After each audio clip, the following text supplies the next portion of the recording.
And we're going to go over an overview of our boards and commissions so everybody is familiar. We understand that some commissioners and board members have been with the city for many years, and some are brand new. And so we wanted to give an overview so everybody has a general understanding of the different boards and commissions that the city of Monterey Park has. And then also our city attorney, Carl Berger, is going to be doing a municipal academy and go over some more information about general requirements of how you become a commissioner, some policies and procedures, and conducting yourself as a commissioner, social media policies, and some other details. So we hope that this presentation will be helpful for you. So I'm going to start to just give an overview, like I said, and so this is our structure. We have our citizens of Monterey Park who vote our city council in and our elected officials in office, and our city council directs programs and activities through our city attorney, our city manager, and for our boards and commissions. And so our city manager then works with our city staff, and those are the departments that are listed there below. So we have the library, the fire department, human resources, management services, community development, police, public works, and recreation and community services that all take direction from our city manager, who implements the direction of the council. And so here's our more detailed overview of our boards and commissions. And so the first, the staff liaisons will be invited up after this slide to introduce each commission in more detail. So first we have the Library Board of Trustees, and our staff liaison for that is Diana Garcia. Then we have the Planning Commission and our Design Review Board, and our staff liaison is Jessica Serrano. She's our planning manager.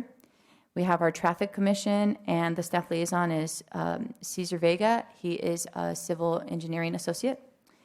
We have our Personnel Board, and our staff liaison is Christine Tomakawa. She is the Director of Human Resources and Risk Management. Then we have our Business Improvement District Advisory Committee and our Economic Development Advisory Committee. And our staff liaison for those two are Joe Torres. He's our Economic Development Manager. Next, we have our Commission on Aging and our Recreation and Parks Commission. And our staff liaison for that is Memo Chavez. He is a Recreation Supervisor. Next, we have our Community Participation Commission. And our staff liaison for that is Robert Aguirre, Director of Recreation and Community Services. Next, we have our Environmental Commission, and our staff liaison for that commission is Sochi Tapan. She is our Principal Management Analyst. And then in the Sister Cities Commission, our staff liaison is Orlando Muro. He is our Recreation Supervisor. So if I could ask the staff liaisons to come up, and they're going to take turns on presenting each of their commissions. Thank you. All right, so first up is the Library Board of Trustees. This is a 5-member board. Hi, guys, I've got 4 of you here. This is the only board that is semi-autonomous from City Council and City Administration. That's pursuant to California statute. It's in the Education Code, which sets up a Library Board of Trustees for public libraries. Again, we've got 5 members. Those are appointed with City Council approval. They interview in an open meeting of City Council, and City Council votes and selects each member. Their term of office is 3 years, and they can serve 2 of those terms consecutively. We meet once a month, third Tuesday at 6:00 p.m. We've got a president, Lisa Duong. She's here this evening, and that rotates each month. So Lisa is this year, and Jennifer will be rotating into the presidency in July. Subject matter jurisdiction is to approve policies, make policies governing the library, make recommendations on various tasks and services that the library delivers to the residents. And I, as the city librarian, I'm the staff liaison to the Library Board of Trustees. Good evening, everyone. My name is Jessica Serrano, Planning Manager, and I can see a couple of our planning commissioners here in the audience and 2 more virtually. Our Planning Commission is a 5-member commission appointed by City Council. Besides the Library Board, this is the only other city commission that state law allows you to render legally binding decisions. The regular meetings are held every second and fourth Tuesdays of the month.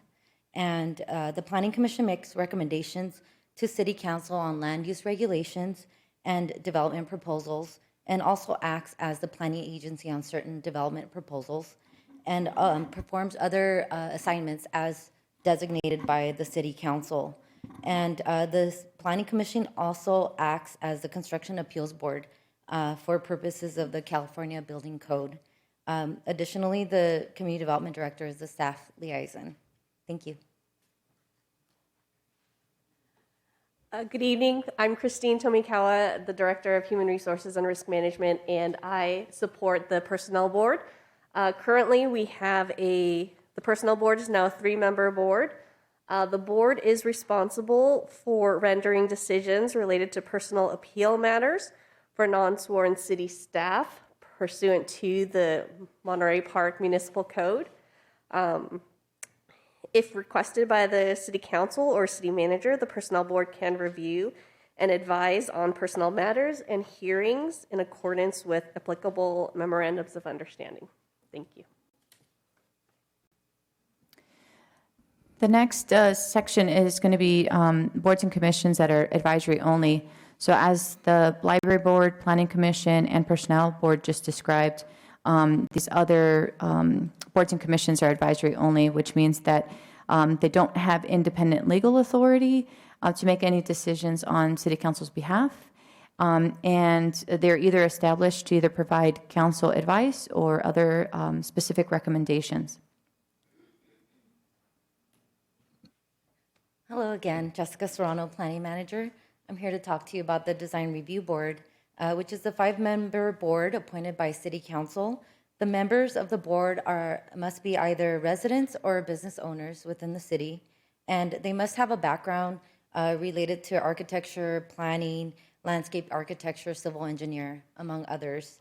The meetings are held on an as-needed basis, and if requested by City Council, Planning Commission, or City Planner, the Design Review Board makes recommendations on architectural design for new and existing buildings, design standards for future projects, and other assignments as designated by City Council.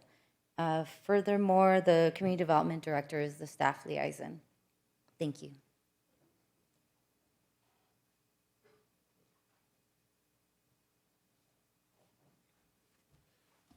Good evening, everybody. My name is Cesar Vega. I am Associate Engineer with City. I am the staff liaison for the Traffic Commission. Traffic Commission is a 5-member commission comprised of residents of the city. The commission's duty is to review requests for changes in traffic control conditions submitted to the commission by the city engineer. We meet once a month, and that's the 3rd Thursdays of the month, and it's hosted here or on Zoom. So some of the reviews that the city does, the Traffic Commission does, they may look at things like regulatory signs, warning signs, anything that would improve traffic flow. The Commission can also make recommendations to the City Council for amendments to the codes, which can ease traffic congestion and help facilitate transportation throughout the city. Next slide, please. The Commission's responsibilities are guided via objective engineering, traffic standards, and practices.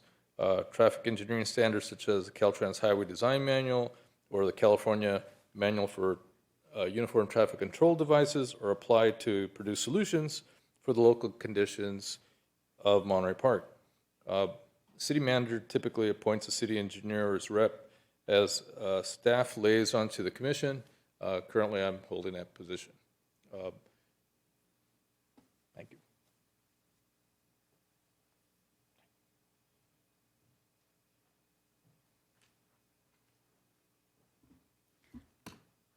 Good evening, everyone. I'm Xochitl Pan, Principal Management Analyst with the Public Works Department, and I'm the staff liaison for the Environmental Commission.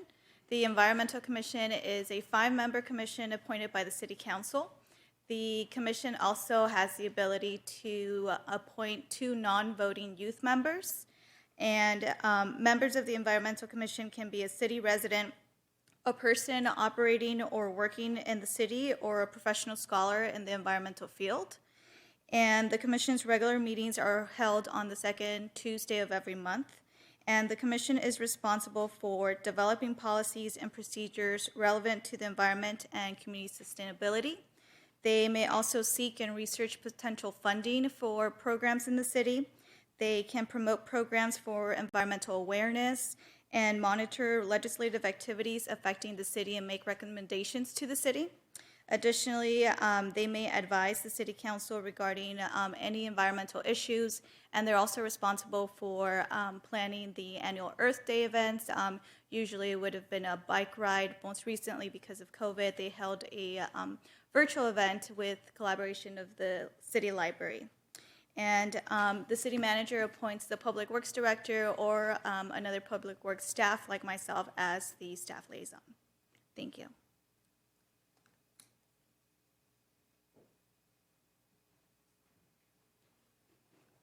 Good evening, everyone. My name is Joseph Torres. I am your City Economic Development Manager, and I am the staff liaison for 2 commissions.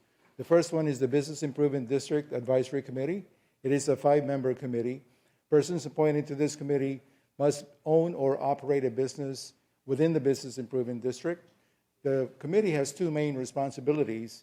First is to make recommendations to the City Council regarding operations and marketing for the downtown business area. Second is to make recommendations to the City Council regarding the methods and ways in which the revenue is derived from the charges and the assessments from the businesses in the district as authorized by the city's municipal code. The second one, next slide please. The second commission is the Economic Development Advisory Commission. This is also a 5-member commission.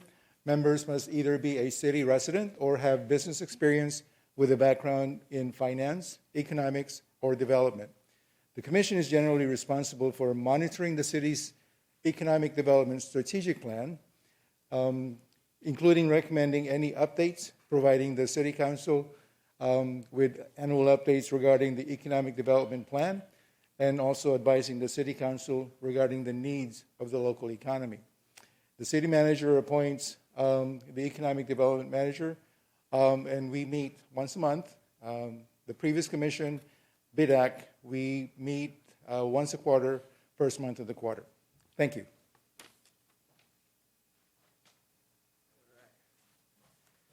Good evening, Robert Aguirre, the Director of Recreation and Community Services, and I am the staff liaison to the wonderful Community Participation Commission.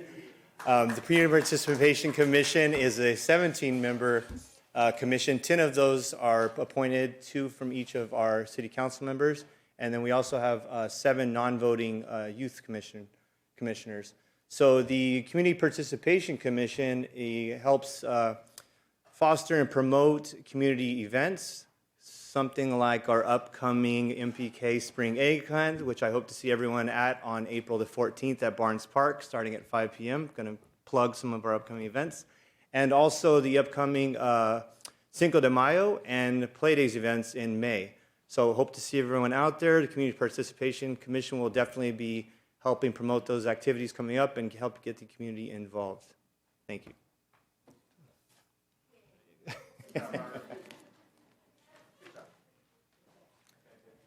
Good evening. My name is Memo Chavez, Recreation Supervisor for the Recreation and Community Services Department. I serve as the staff liaison for the Commission on Aging. That consists of 10 total members. The Commission advises City Council regarding the problems and services relating to the senior citizens of Monterey Park. The Commission also serves as a liaison to other agencies and commissioners on matters relating to senior programs. I also serve on the Recreation and Parks Commission. That consists of 5 members. The Commission advises the City Council on all matters pertaining to the parks, parkways, and recreation. They also coordinate city programs with those offered by other governmental agencies and voluntary organizations. Their regular meeting is every first Monday of the month. Thank you. Good evening. My name is Orlando Muro. I am the liaison for Sister Cities. They currently have 5 sister cities. That's Guangzhou, China, Morelia, Mexico, Yangzhou, Taiwan, Nakasura, Japan, and Yeongdong-fu, South Korea. The Sister Cities Commission is created to promote friendship, goodwill, and communications between the sister cities of Monterey Park by learning and accepting the beauty and uniqueness of each other's cultures, and to serve as culture ambassadors to the sister cities visitors, thus bringing recognition to the city of Monterey Park. They meet quarterly, the first Tuesday, and they actually have their own members within their own sister cities. Thank you.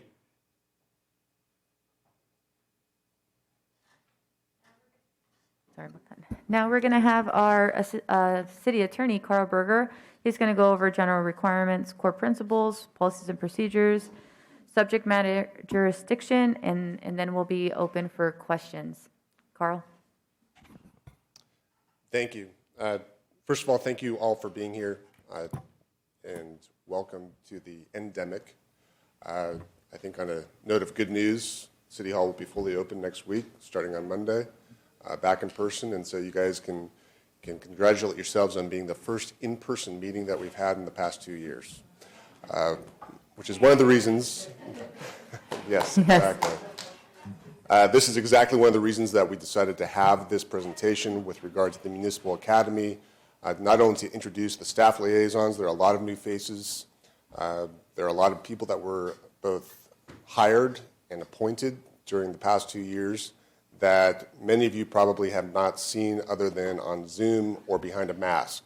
So we collectively thought this might be helpful for everyone that serves on all of our volunteer boards and commissions to see who you're going to be interacting with and feel more comfortable with understanding what the board and commission roles are, but also understanding what the staff roles are with regard to helping you help us. So thank you again for being here. I'm one of the people that was appointed during COVID. I've actually served as assistant city attorney for the city since 2009. I was appointed city attorney in 2020. I know that Matt was also appointed. He got to have his swearing-in ceremony. They don't care about the attorney, so I don't get a swearing-in ceremony. Kelly, who's online, was also sworn in during a recent ceremony this year in person, but she also was appointed during 2020.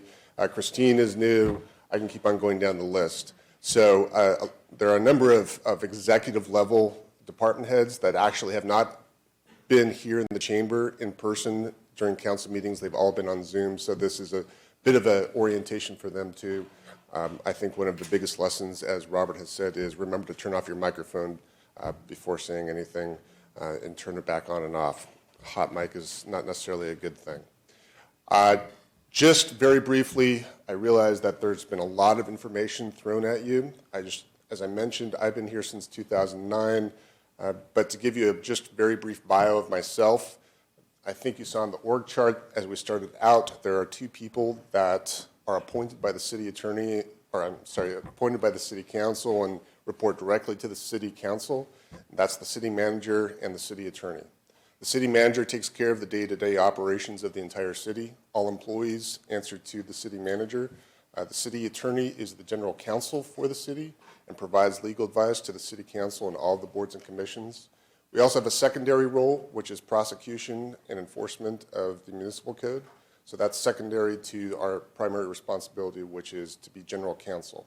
For those of you that, planning commission, for example, that have one of my deputies going to the planning commission meetings, you'll see a different face, but we have 3 primary people in my office.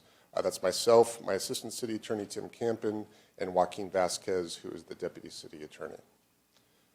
Any questions thus far just on that big general overview? Okay.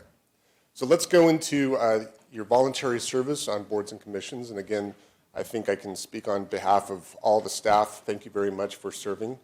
And as I noted, and you know, you're serving without pay. So you're donating your time to the city to provide your expertise and your advice and your commitment to the community, and we appreciate that.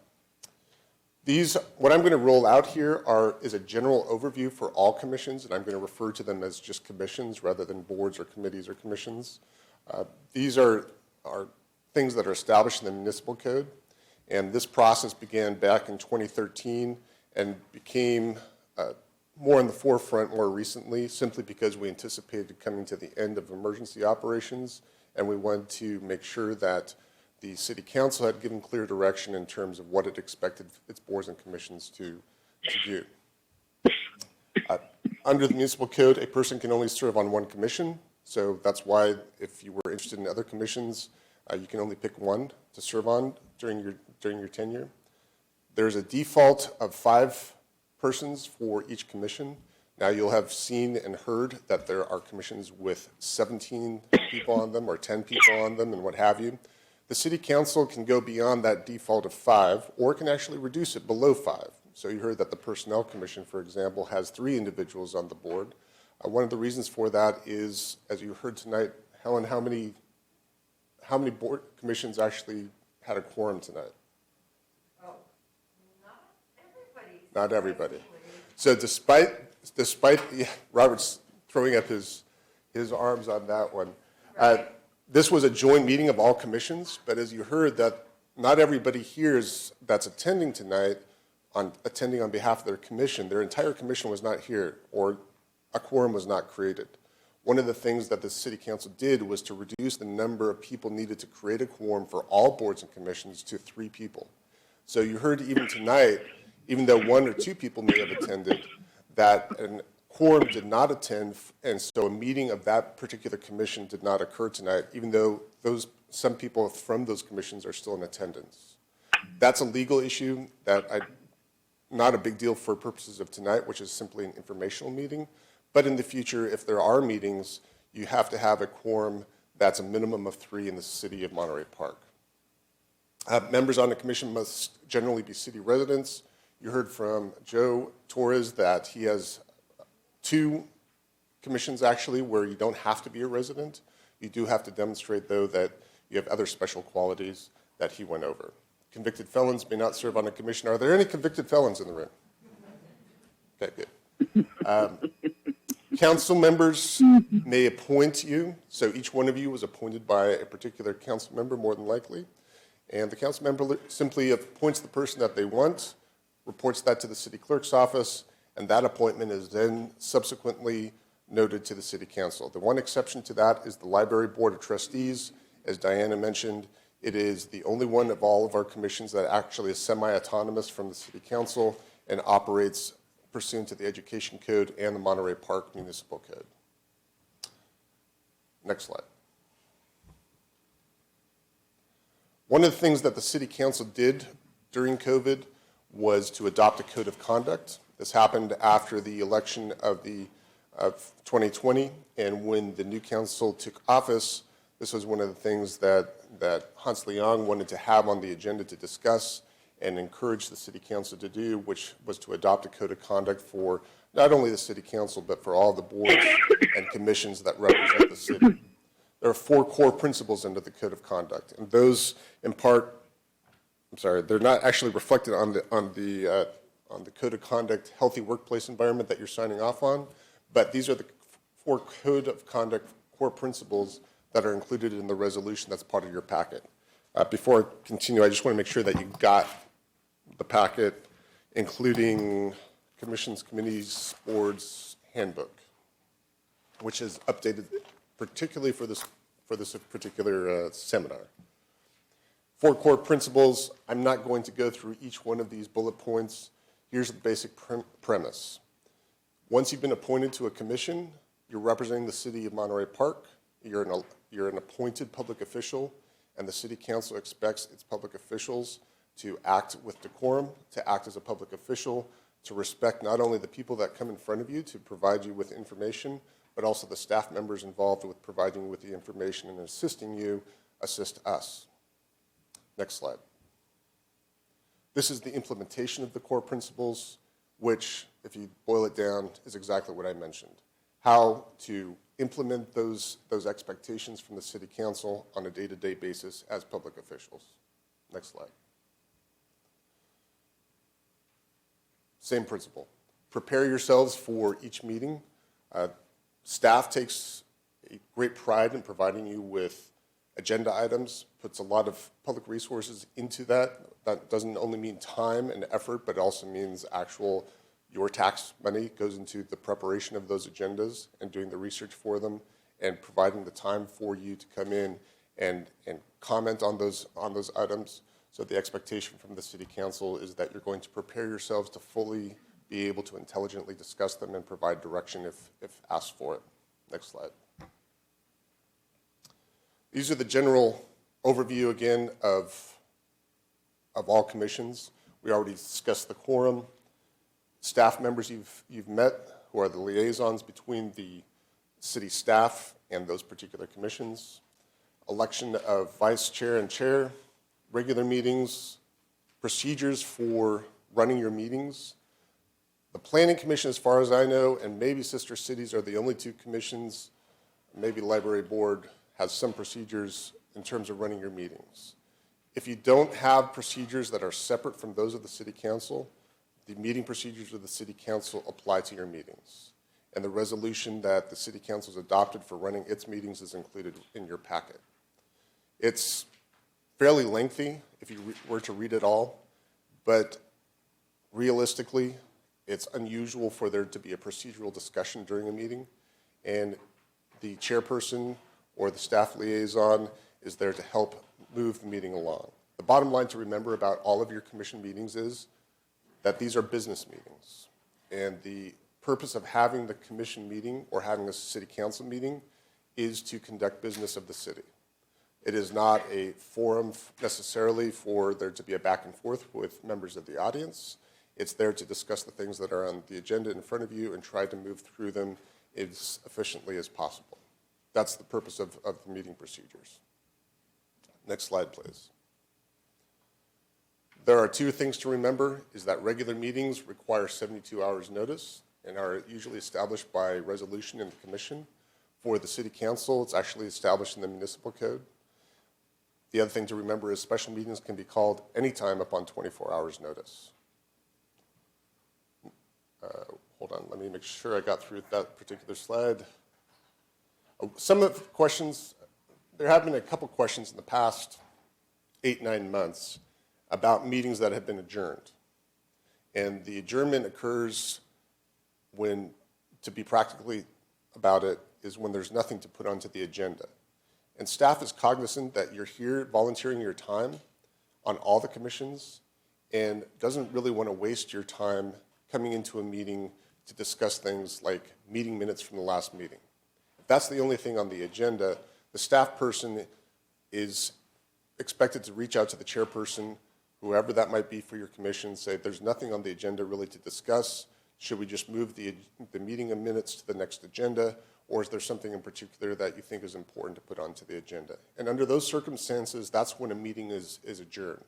If you want to be strictly legal about it, it's the chairperson or a quorum of the commission that can cancel a meeting, or the liaison can simply cancel it if a quorum of the commission fails to appear. But that's strictly the legal part of it. The practical part, again, is if there's no business really to conduct for that commission, the staff member is encouraged to speak to the chairperson about that and advise that there is indeed nothing on the agenda, and so there's really no point in having a meeting. Okay, next slide. Subject matter jurisdiction. Each one of your liaisons came in front of you and talked about the commission's subject matter jurisdiction. What does that mean? That means, what is the purpose of your commission? What is the task that you have been assigned either by state law or by the municipal code or by resolution adopted by the city council? That's the subject matter jurisdiction. So, for example, the traffic commission shouldn't be considering land use applications, which is the realm of the planning commission.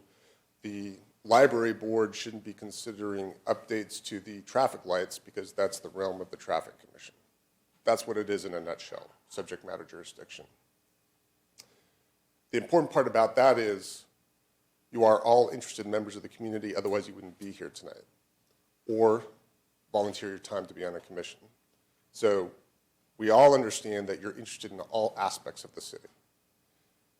But the true reason for bringing this up is, even though you're maybe be on the Traffic Commission and be interested in a land use application, it's not something that the City Council wants staff to use its time to research and put together staff reports and bring to that commission if the commission is not charged with that particular activity.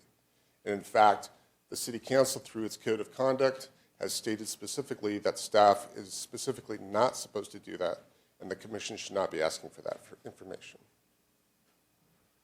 One last thing from this particular slide, the City Council as a whole makes policy decisions for its commissions and commissioners. That means that even though an individual City Council member may have appointed you to the commission, that individual council member is not the one that is able to give you direction in terms of what to do on the commission. It is the entire City Council as a policy-making body that gives that direction. Next slide. So this summarizes some of the things that I touched on. The last thing I touched on, the City Council is the final decision maker for any matter involving the city. It's the highest decision-making body for the city. Remember that the city is it's a general law city, so people think of it as, well, it's the city. But it's also a municipal corporation, and it's comprised of many different parts. No individual commission, whether or not it's been specifically authorized by law, whether municipal law or state law, to make decisions on behalf of the city, is an independent entity, meaning that, for example, the Planning Commission can't enter into contracts that bind the city. It can only make decisions that are within its subject matter jurisdiction that may bind the city, but even then, somebody can appeal its decision to the City Council for a final decision made on behalf of the city of Monterey Park. Boards and commissions must comply with the City Council policy-making decisions. We briefly talked about the city manager form of government. The city manager is responsible for the day-to-day operations. The City Council makes the big policy decisions. City manager implements those decisions. City boards and commissions have specific duties. Next slide. Again, I can't emphasize enough how much we appreciate you volunteering your time. I will tell you personally that I grew up in a household where I had a mom who was an elected official, so I appreciate how much time it takes to go door to door to ask for people's vote and volunteer your time. As a kid, I was dragged down to the Board of Supervisor meetings, and I never understood what the point of that was until my mom gave me a Musketeers bar, in which case I was all fine with that. Staff liaison for the board or commission cannot identify matters that are within the subject matter jurisdiction. He or she will then ask the chairperson to cancel the meeting. And the reason for that is simply to preserve your time and also to make sure that the public resources are not unnecessarily expended. Again, a special meeting can always be called upon 24 hours notice. Usually it's either the staff liaison saying, hey, we have something coming up, we really need to have a meeting, or it's the chairperson calling up a staff person saying, hey, can you put together an agenda, we need to have a meeting on X, Y, and Z. Next slide.